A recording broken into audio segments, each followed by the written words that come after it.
Okay. Okay, now it's recording. Okay, so welcome everyone to a Sprint presentation today. So Sprint, which is a nonprofit organization association made up of care providers for children with exceptional needs, learning disabilities, and others. We are a group of psychologists, learning support specialists, speech therapists, occupational therapists, and a variety of educators who largely live and work in Paris and France. And we come together to share ideas, to learn from each other, and also to share with the community. And one of the goals we have is to share information both for the schools in the area and also families about different strategies, different learning techniques, and various disorders and learning differences. And today we have the pleasure of having one of our members, Rachel Hazell-Roux, who will be talking to us about dyslexia. She is a learning specialist, and she's going to have a presentation for us about what dyslexia is, how to give support to dyslexic learners. So Rachel, I'm going to pass it on to you. Okay, thank you very much, Sita. So hello, thanks for joining my presentation. As Sita said, I'm Rachel Hazell-Roux, and this presentation is just under 45 minutes. It was originally written as part of a postgraduate course I did, and believe it or not, I have actually cut it down for your benefit. I'm so passionate about the subject, I could talk about it for hours. And I'm really passionate about helping achieve equity and social justice for all learners. So the goals, I'm going to talk a little bit about me, definitions of dyslexia, typical literacy acquisition, noticing the signs of dyslexia and co-occurring difficulties, self-esteem and motivation, interventions and support, Dyslexia Friendly Schools, and there's references and more reading at the end. So quite a lot to cover, so I'll try and get through it as quickly as possible. So my qualifications, well, I recently did a postgraduate module in dyslexia leadership and intervention. This was because I was finding an increasingly number of students that I had, an individual were dyslexic or they had literacy difficulties, and I really wanted to understand more and learn more how to help them. I've also got a Master in Education in Social, Emotional and Behavioural Difficulties, which has proved a really fantastic foundation, because often there's emotional or behavioural difficulties which can be associated with undetected dyslexia or learning difficulties. I have a postgraduate certificate in neurodevelopmental approaches to learning. That's really helped me look holistically and look at other things that might be affecting, particularly in co-occurring difficulties. I've got a certificate in competence in educational testing, and I'm registered with the British Psychological Society for educational testing. I'm a licensed provider of the listening program and audio integration. My first degree is in philosophy. I've got a BA Honours in philosophy and a teaching English as a foreign language certificate. So my work experience, I work in schools. I've taught English as a foreign language to children as young as 4 and 5, up to master students in finance. So I've got a really good kind of view of having different levels in a class and trying to accommodate that. I also worked for 3 years in an international school where I did learning support. And that was working individually with students who were pulled out of class, and those sessions lasted from half an hour to an hour and a half. And that was working with occupational therapists, speech and language therapists, and psychologists, getting programs to help these children when they were back in the class. For the past 3 years, I've been working independently. And as I said in the introduction, I have had increasing number of students who are dyslexic or who have literacy difficulties. Quite a big number in secondary school, but also some primary students as well. And I do assessments. So I have a range of assessments from WIAT for teachers. I have the RIT, which is for achievement and ability, Connors for behavior, DASH for handwriting, SALT for reading test, and that's growing. So I'm very aware that in this international community with these standardized tests, obviously it just gives an indication of maybe where are the strengths and weaknesses and where can we really help those children from where they are at the moment. So what is dyslexia? So to start with, here's a 3-minute video that the British Dyslexia Association have made. And I think it sums up really nicely about differences in dyslexia. And then when that's finished, I'll go into a bit more detail about the different aspects. So I'll just try and get this up. And I need to share. Your brain is amazing, and nobody else has one quite like it. Although everybody's brain looks the same, they all work differently from each other. Just as we all have different color skin, hair, and eyes, we all have a brain that's individual to us, like a fingerprint. We have different personalities, tastes, strengths, and weaknesses. Our brains can even see and understand the world in different ways. One of those ways is called dyslexia, which affects how the brain handles information it sees and hears. Dyslexic people may find it difficult to match letters to sounds and to remember how to spell words. They may even see letters moving around when they're reading. They might have trouble telling left from right. Remembering lots of instructions can be especially hard. They may need more thinking time to remember the right word. Chickens! No, wait. Look! As well as memorizing sequences. It may be difficult for them to hold a pencil and to write by hand. Even organizing themselves can be difficult. But everyone with dyslexia is different. It can affect how people feel about themselves. When they struggle with a task that other people find easy, they may feel frustrated, angry, or sad. Some dyslexic people try to hide their difficulties because they are worried about what others will think of them. However, thinking differently can be a really good thing. A person with dyslexia may be very good at seeing patterns and solving problems, imagining and rotating objects in their heads, telling stories and making people laugh, taking things apart, understanding how they work, and figuring out how to put them together again, inventing, drawing, painting, and making things, seeing the bigger picture. Dyslexic people can do a lot of things. They just might do them in a different way to how others would, and many of them have even become famous for it. There have been many famous dyslexic inventors, writers, scientists, business people, astronomers, paleontologists, actors, cooks, singers, artists, architects, and so on. Dyslexic people have changed the world. See dyslexia differently.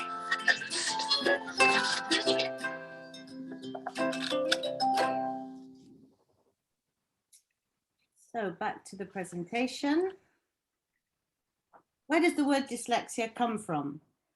Well, there we go. It's derived from two Greek words, difficulty and dys is difficulty and lexis is words. Can you see the screen here? Just wanted to check the presentation. Yes. Oh, you can, yeah, sorry. And lexis words, so literally a difficulty with words. In the English-speaking world, the first description of dyslexia was in 1896 by a general practitioner called William Pringle Morgan, and he had a patient who was 14 years old who was very intelligent and bright and well educated, but had difficulties in reading and spelling. He was called Percy, but he spelt his name P-R-E-C-Y.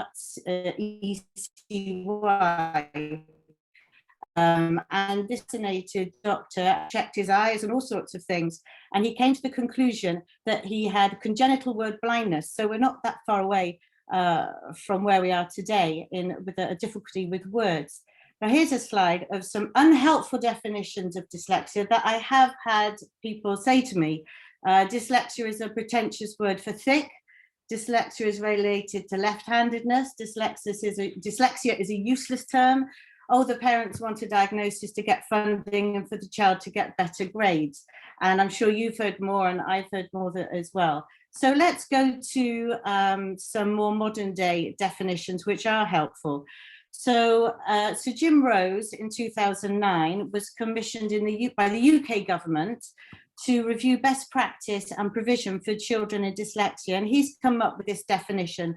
So I'll talk through the definition and then I'll break it down and go into a bit more detail with each part. This has been adopted by a lot of associations in the UK, including the British Dyslexia Association. So he says, dyslexia is a learning difficulty that primarily affects the skills involved in accurate and fluent word reading and spelling. Characteristic features of dyslexia are difficulties in phonological awareness, verbal memory, and verbal processing speed. Dyslexia occurs across the range of intellectual abilities. It is best thought as a continuum, not a distinct category, and there are no clear cut-off points. Co-occurring difficulties may be seen in aspects of language, motor coordination, mental calculation, concentration, personal organization, but these are not, by themselves, markers of dyslexia. A good indication of the severity and persistence of dyslexic difficulties can be gained by examining how the individual responds or has responded to a well-founded intervention. So the first part, dyslexia is a learning difficulty that primarily affects the skills involved in accurate and fluent word reading and spelling.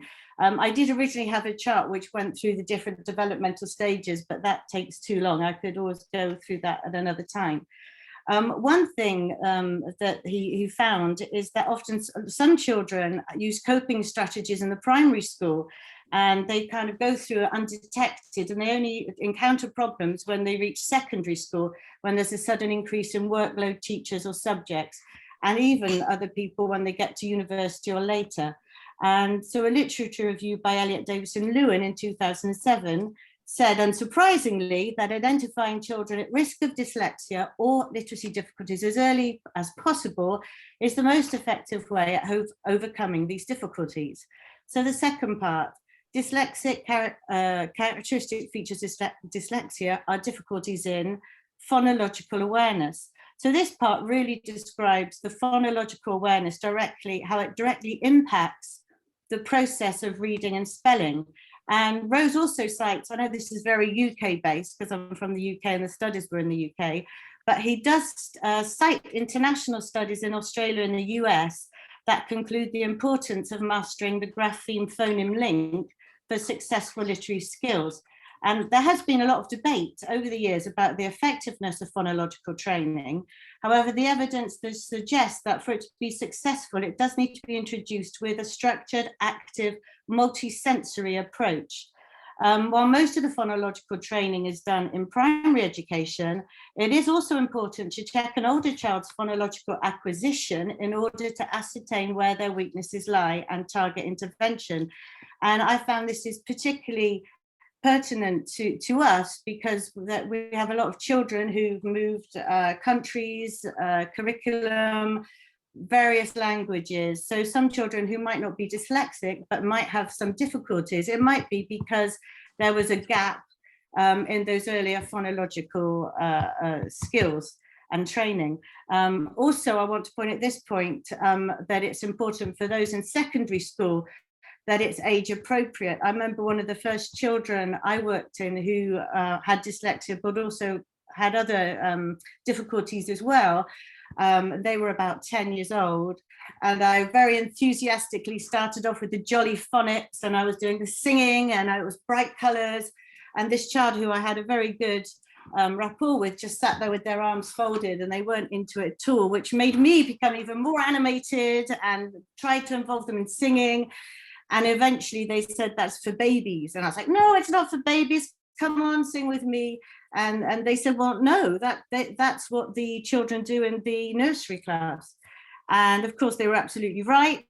And once I found another system to help with the phonics, which they needed, they were on board and they didn't feel insulted. So I think that's really important for children's self-esteem, particularly older children, to still think about the phonological awareness and get that training in if they need it, but make sure it keeps them motivated and it's age appropriate. The second part is verbal memory. So Margaret Snowling, in her book, A Short Introduction to Dyslexia, she clearly explains how verbal short-term memory, so that which requires language input and speech output, draws on the same mechanisms in reading for translating print into speech. So, and also a student with weak verbal memory will also struggle to remember what they've been asked to do. So this can be quite stressful for some children in school, when they're writing notes or they're writing homework, and then they ask the teacher, sorry, what did I need to do? And the teacher says, well, you should have been concentrating, you should have been listening. They actually were trying to listen, but they had a weakness in their verbal memory, so they weren't able to actually write it all down. The third one, verbal processing speed, and this can also be impacted when a pupil experiences differences between the speed of process of the spoken versus the written word. So dyslexia occurs across the range of intellectual abilities. This is really important to remember as well. So some people think, oh, dyslexic people are gifted. Yes, there are people who are dyslexic who have a high IQ and they're gifted. But there's a whole range, the whole range of intellectual abilities. So you could also have somebody who's a slow learner, and maybe even somebody, I believe, with a disability such as Down syndrome, who also has dyslexia. So that would impact even more on their ability to learn. So the dyslexia doesn't only occur in one type of intellectual ability. So that's important to remember. It is best thought as a continuum, not a distinct category, and there are no clear cut-off points. So somebody doesn't have a score in something of 83, they're dyslexic, and 85, you're not dyslexic. There's a continuum. It's quite complex and often with co-occurring difficulties, which we will talk about later. Often it's really important to think of children as well who might not be failing academically, but they're not performing as well as they should. And that was in the comments, well, they're doing okay. I know in the French system, kind of if they get above 10 out of 20, they're doing okay. And so some teachers might think, well, they don't need any help, they're doing okay. Maybe they're not that bright. Well, actually, some of those children can become really unmotivated because they know they can do better, but because of some of their problems, maybe with the verbal memory or the spelling, or the very slow to read, they're not getting the grades that they should do, and actually they need a bit of extra help as well. Often one way to look at this is if there's a big difference in the ability with their oral and their written work, that can be a bit of a sign. So co-occurring difficulties may be seen in aspects of language, motor coordination, mental calculation, concentration, personal organisation, but these are not signs in themselves of dyslexia. This could also include audio processing, visual stress, low self-esteem.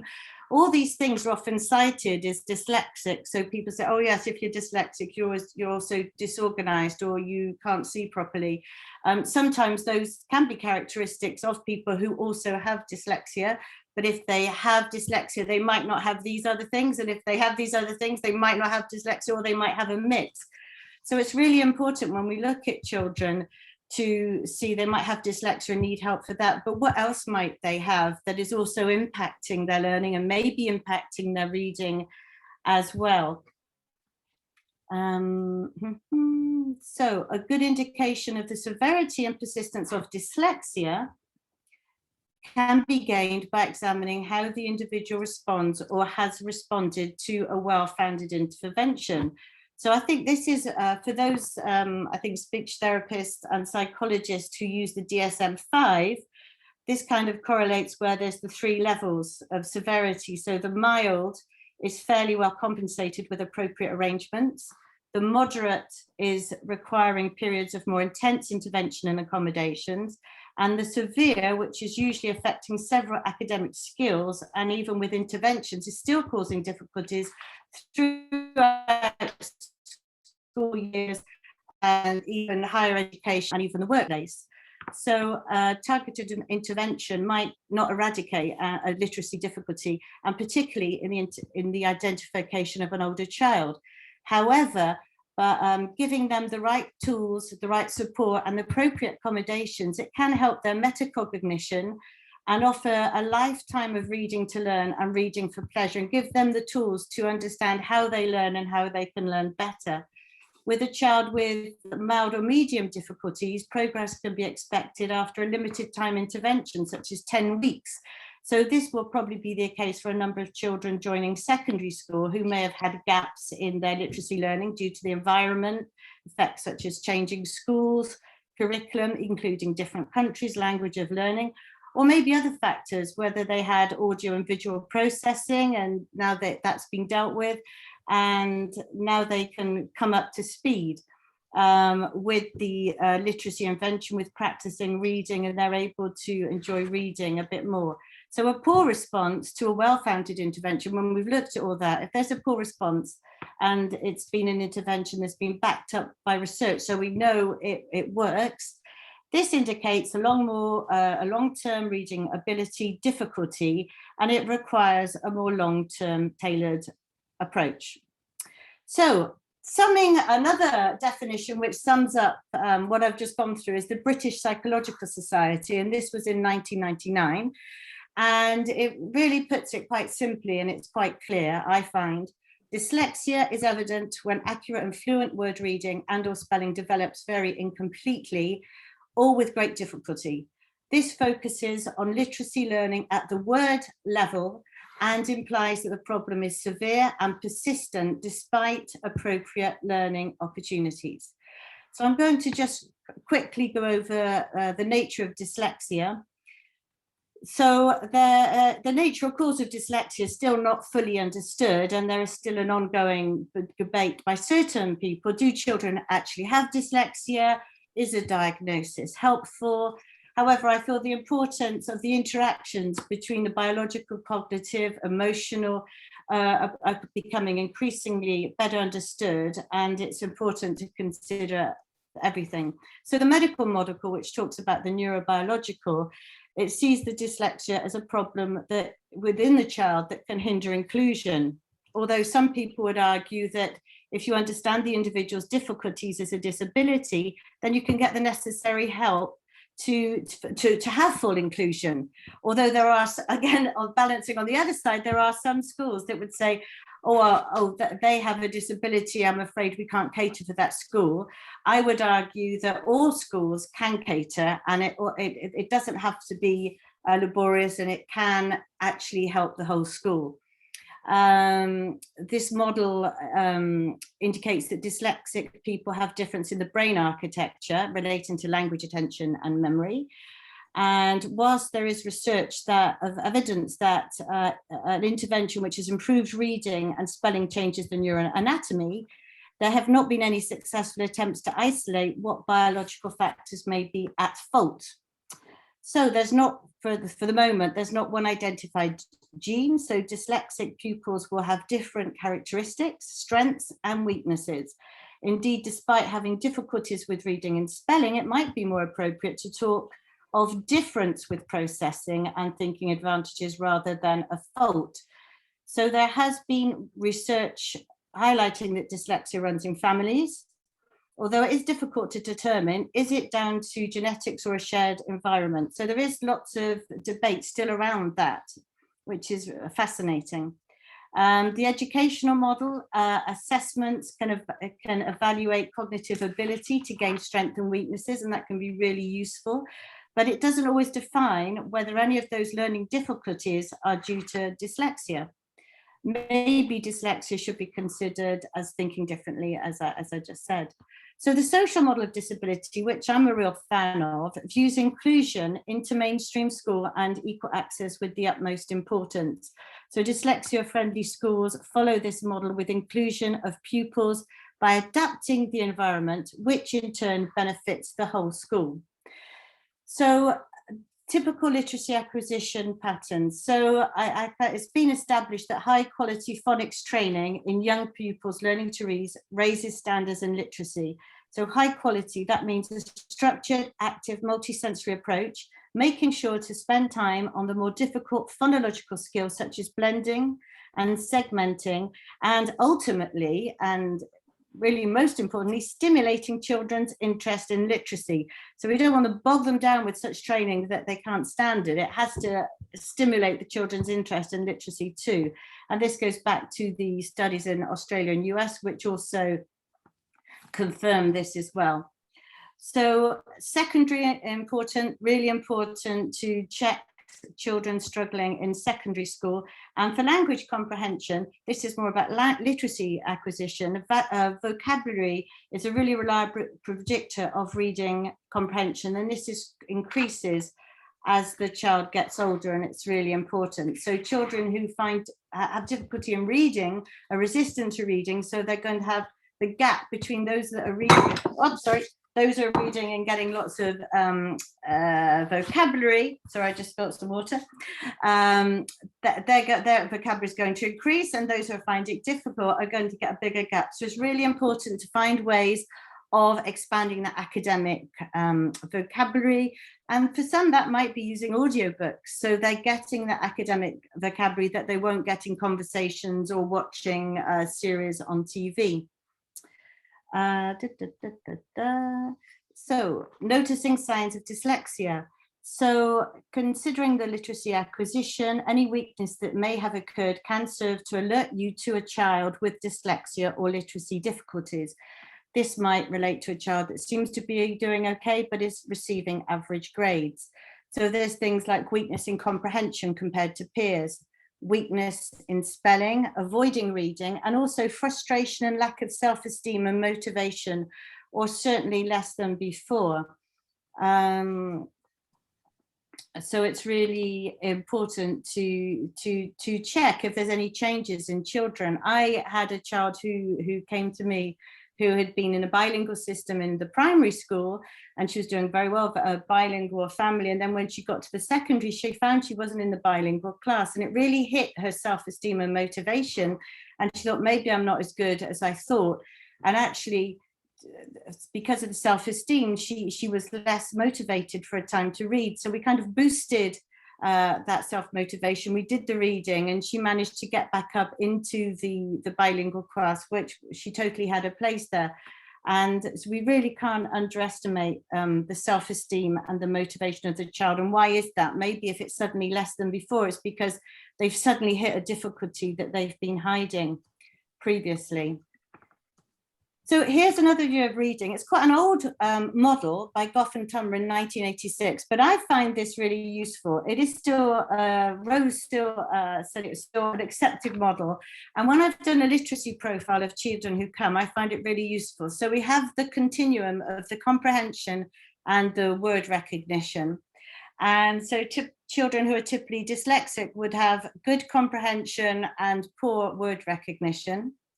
And so I've got a couple of children who I work with who have typically that profile, but I also have a couple who have very good word recognition, so they can decode words without a problem, but they're not understanding the text. So when I'm working with these children, obviously it's completely different interventions I'm working with to help them. And then we have what's called here in the left-hand corner, the garden variety pool readers. So typically here we've got children who might be dyslexic and might have developmental language disorders. They're finding it difficult to decode the words and difficult to comprehend the text, mainly because they can't read the words as well. So that again would be a different type of intervention to help them. What I'd like to do here, I have to talk about two students I have who have a very similar learning profile in that dyslexic. They have good comprehension and they have poor recognition. They have different backgrounds. So one is an Italian student who lived in China and went to American school and then came to a bilingual school here. And the other child is a French student who did 2 years in an English school in the last 2 years of primary. And they've also integrated a bilingual school, but is having difficulties with spelling and reading. And I was working on a Norton Gillingham workbook for dyslexics. and they had both did this word. They don't know each other, worked at separate times, but they had this sentence. So they had to add in ANK, INK, UNK, ANK, and they got that fine. So the wool sweater shrank when I washed it. But what was really fascinating for me is they both misread the word wool. So they read the whole sweater shrank when I washed it. And I said, oh, read it again. The shrank's really good. Well done. Is there anything, are you sure every word is correct? Yes, the whole sweater shrank when I washed it. And then I even pointed the words. So I said, you said the whole sweater shrank when I washed this. They said, yes, that's right. I said, and this word, they said whole. And then I said, well, actually, it's wool. And what I think really interesting with that, one of them does have a dyslexic I can't find the word. One has a diagnosis of dyslexia, the other one doesn't, although both have dyslexia in the family, was that the whole sweater shrank when I washed it actually grammatically makes sense. And often we notice this with children, they'll replace a word which makes sense, and so they become blind to the actual word. So that's really interesting, finding similarities between different children and finding ways to overcome that. So self-esteem and motivation. So really important that, as I said, that this is, I can't express how important I think this is. Made by Dyslexia, which is a group in the UK also, which helps people, dyslexic people, or children and adults. They really say that helping achieve success in education and boosting self-esteem is the most important thing, and the emotional well-being of a pupil cannot be underestimated, and any potential behaviour problems linked to the literacy difficulties can be easily avoided. I went to a conference where there was an Ofsted inspector, so those are inspectors in the UK who inspect schools, and it was really interesting because she said that when she was younger she was actually dyslexic, but she didn't realise it, and she was very naughty and always getting sent out of class, until one teacher in a maths set noticed that she had problems reading and identified she was dyslexic, and she said from that moment everything changed. She learned, she became a teacher, and then she became an inspector.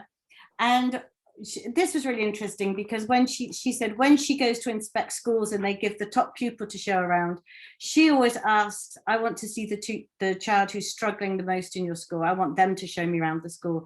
And she said, I get a real feel of how the school is for those learners, and that's really important. I think that's really good for schools to think of that. So interventions. So here's 3 levels. In the UK, it's a very UK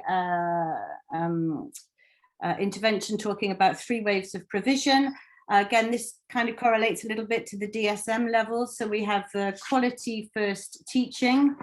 So this is about being dyslexic friendly in the class, particularly in the early years, and also in the supporting in the older years.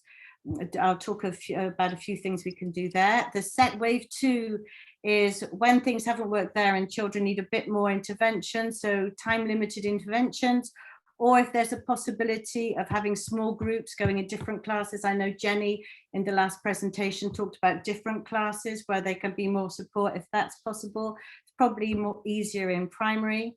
It doesn't have to be labour intensive. And then for those children who are still struggling after that, well, that's when they need the more intense, tailored support, which needs to be ongoing. So practical tips in the class, it's not rocket science. A lot of teachers do this already, but it's good to be reminded of it. There are other things as well. This is a little quick summary. Stay positive, mutter. It says stay positive to encourage motivation and self-esteem. So with co-occurring difficulties such as ADHD, memory, visual, audio processing, multi-sensory approach to help organization and memory are really useful. So chunking tasks, breaking it down. This is also going to help the rest of the students, help them in revision. Mind maps, not all kids like mind maps, not all teachers like mind maps, but it's a really useful thing to do, or flow charts to help children break things down, learn, revise, really helpful. It's visual, it can be really good.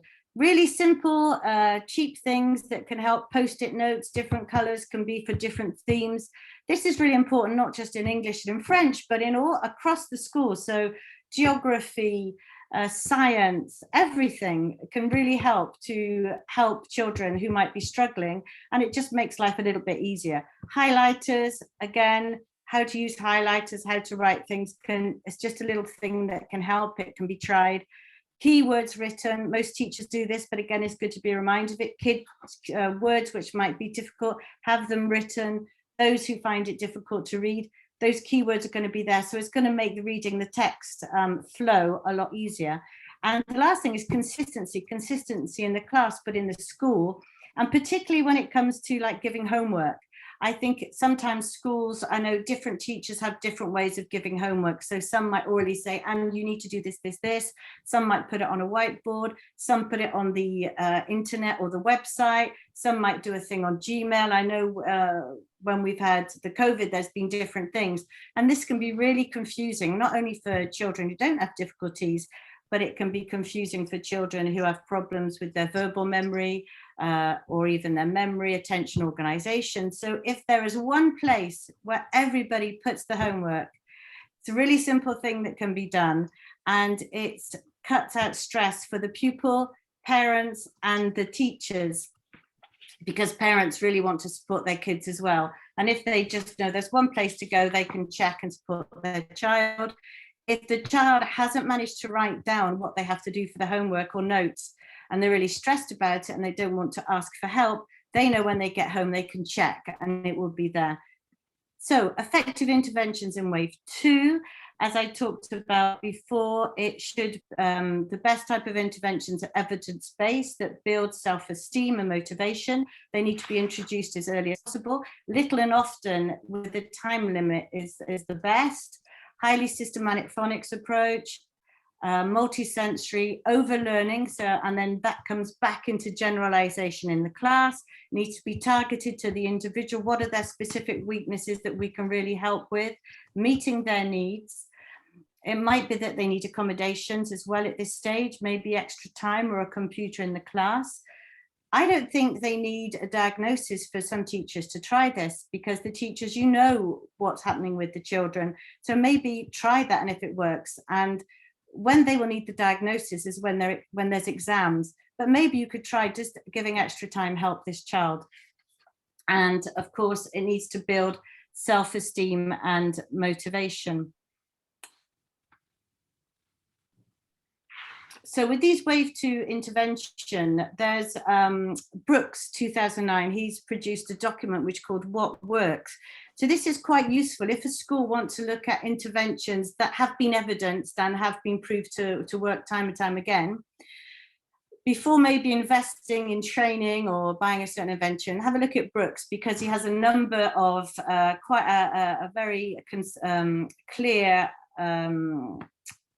book about effective interventions in the UK, and he mentions Slavin et al. From 2011 in the US does a similar thing.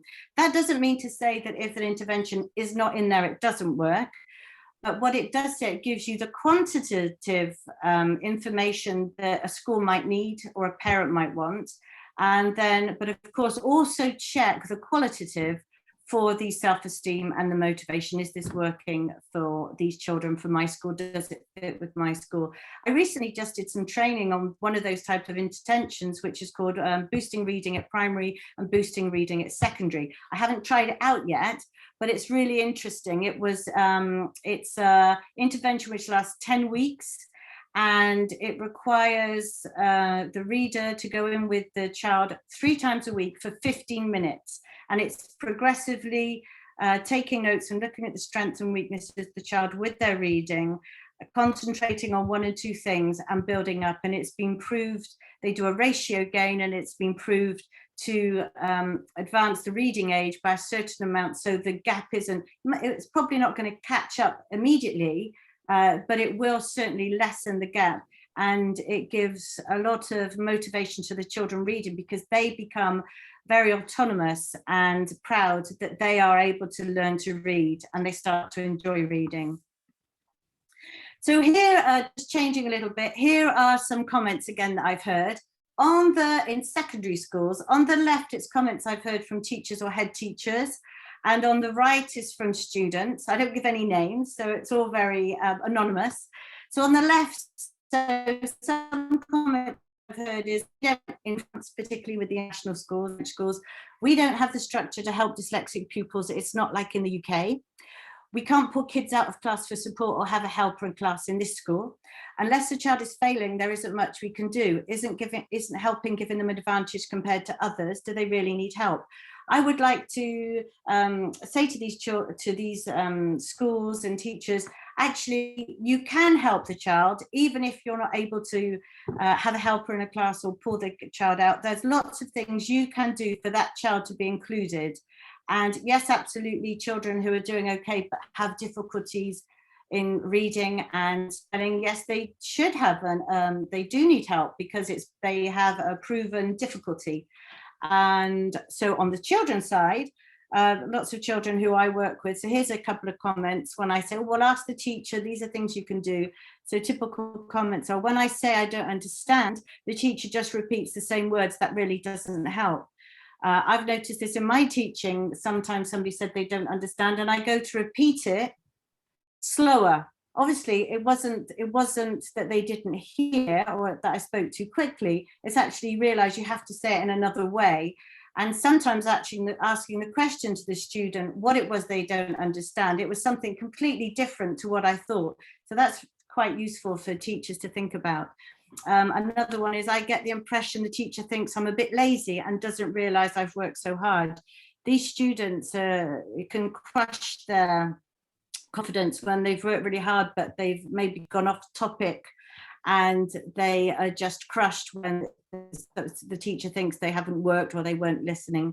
And I hate to ask questions as, I can't see this one properly.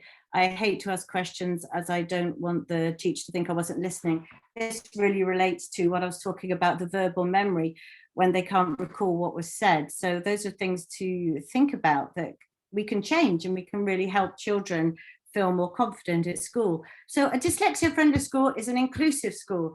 So a whole school practice for dyslexia friendly policy, I would say for all the teachers and even the secretary, everybody should be aware for all children. Implements dyslexia friendly techniques, some of that I've talked about, and there's others as well which I could talk about at another time. It demands excellence.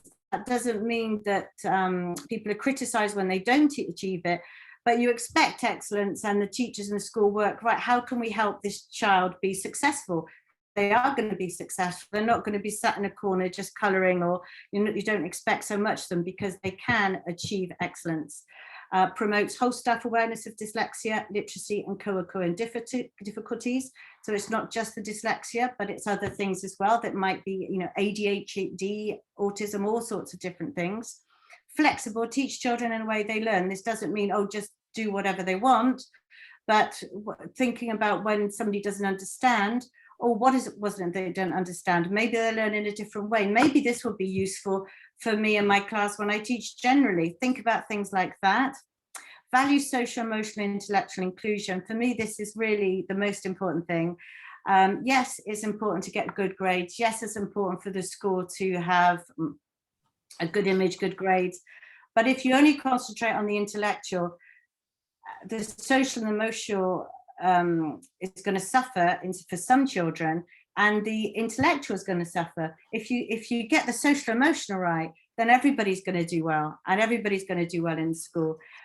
Focus on the strengths, because the strengths can sometimes help the weaknesses of a particular child. Focus what they're good. If they're feeling good, they're going to work harder. They're going to know how to overcome certain difficulties, and really work in partnership with pupils and parents, because they are really willing to work, and they can work, and there's lots of things people can do. It doesn't need to be them and us, and they don't want to do this, I don't want to do that. Really help everybody, get everybody point of view, and everybody can be involved in the success of the children and ultimately the school. So, outcomes of dyslexia school. So you're not going to have children avoiding to read. They're not going to fall behind their peers. Everybody's going to be successful. They're going to read to learn, and they're going to read for pleasure, because they've learned how to read, and they've got the tools they've needed, so they can practice reading. So the reading's going to get better, and then and they've got the tools they need for the difficulties like the spelling, and maybe it takes longer to read, but if they can have extra time, then they're going to have success with all the academic studies. And with that, they're going to feel confident and optimistic about their education, their future education, and their career, which everybody wants, I would say. So here's a bit of a messy slide, and it's some famous people with dyslexia. Obviously, there's a lot of people who aren't famous with dyslexia, and they're also successful. Lots of children might have parents who have dyslexia, who are successful in their own jobs. What I found really interesting is about this slide, when I was looking at different names, is you don't only have your artists and your inventors, you've got a lot of writers who deal with words. You've got writers and poets and a journalist. And so really people with dyslexia are all different, and they have different strengths and have different careers. We've got inventors, but also a space scientist here. And I think this is really motivating for people. So dyslexia friendly schools think about things differently. I hope this has been useful, and I would love to hear from you and talk about it more. This is my email, which is the best way to get hold of me, and I've also got a website here.